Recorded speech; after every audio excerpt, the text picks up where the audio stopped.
ஹீரோயினும் ஹீரோயினோட ஃப்ரெண்டும் ஒரு காட்டுக்குள்ள போறாங்க. திடீர்னு ஏதோ சத்தம் கேக்குது. என்னடா அப்படி சொல்லி நடந்து போய் பாக்குறப்பதான் அங்க ஒரு ஒயிட் கலர் ஸ்னேக் இருக்கு.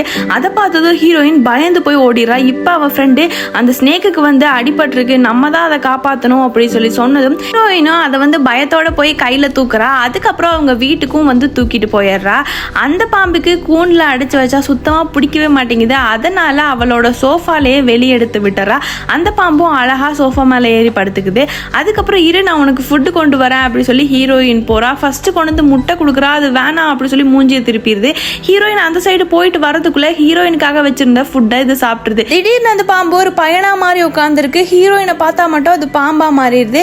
ஹீரோயினுமே அது ஒரு மனிதனே தெரியாம பாம்பை தான் நம்ம குணப்படுத்த போறோம் அப்படி சொல்லி அதை குணப்படுத்துறதுக்காக என்னென்னமோ பண்ணிக்கிட்டு இருக்கா. அவளும் அந்த பாம்பு கூட ரொம்ப க்ளோஸ் ஆனதுக்கு அப்புறம் கொஞ்ச நாள்ல அந்த பாம்பை காணாம போயிடுது. அதனால அதை எங்கிருந்து எடுத்துட்டு வந்தாலும் அங்கேயே போய் தேடுறா. ரொம்ப நேரம் கூப்பிட்டோம் அதை காணோம். அதனால ஹீரோயினுமே பயங்கர சோகமா உட்காந்துட்டு இருக்கப்ப அந்த பாம்பு அதோட உண்மையான சுயரூபத்தை காட்டுது. ஹீரோயின் பயங்கரமா ஷாக் ஆயிடுறாங்க.